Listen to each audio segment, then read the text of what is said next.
నా పేరు శాంతి అండి. మున్సిపాలిటీ వాళ్ళు చెత్త మట్టికి తీయట్లేదండి. ఒక వారం నుంచి ఇళ్లలో ఈగలు, ఇంటి ముందు ఈగలు, అసలు కంపు కొట్టిపోతుంది, వాసన వచ్చేస్తుంది. మేము అడుగుతుంటే మున్సిపాలిటీ వాళ్ళని అడుగుతుంటే వాళ్ళు అంటున్నారు వ్యాన్ రావట్లేదు, మరి మేము తీయటా కుదరదు, మరి వాళ్ళు సమ్మె చేశారని చెప్పి అంటున్నారు.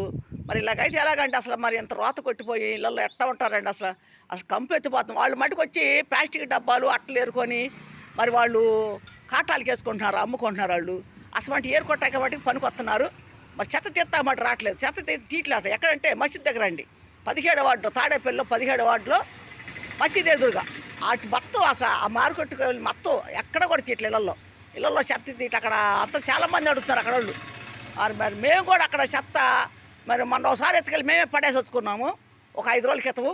మళ్ళీ ఇప్పుడు చెత్త ఎక్కువైపోయింది ఇంట్లో. కనీసం అడిగితే మేము ఇప్పుడు రోడ్డు మీద అడిగాము, చాలామంది అడిగాము. అడిగితే అంటున్నారు మేమేం చేయలేమమ్మా, వ్యాన్ రావట్లేదు, మరి మీరు వెళ్ళి వాళ్ళకి చెప్పండి, మేము చెప్తే వింటలేదు అని చెప్పేసి అంటున్నారు వాళ్ళు. ఇలాగైతే ఎలాగండి? మరి మీరు మరి మున్సిపాలిటీ పనిచేసేవాళ్ళు చెత్త తీయాలి, కానీ తీయకుండా వాళ్ళు పెడితే ఎంత కంపు కొట్టిపోతుంది, రోత పెట్టిపోతుంది. మరి మున్సిపాలిటీ వాళ్ళు ఈ పనులు చేస్తున్నారు.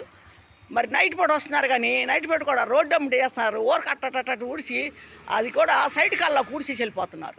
నైట్ పూట వస్తున్నారు, కానీ ఊరికి మచ్చలు వేసుకొని వెళ్ళిపోతున్నారు. మున్సిపాలిటీ వాళ్ళు ఈ పని చేస్తున్నారండి. చెత్త రోడ్డు అమ్మటి కూడా కాలువలో తీసిన చెత్త కూడా ఎత్తట్లేదు. అవి కుప్పలు ఇళ్ళ ముందు అట్టాయి ఉంటున్నాయి. ఆ రోడ్లమ్మటి కూడా ఆ చెత్త మళ్ళీ వెళ్ళిపోయి సైడ్ కాల్లో పడిపోతుంది.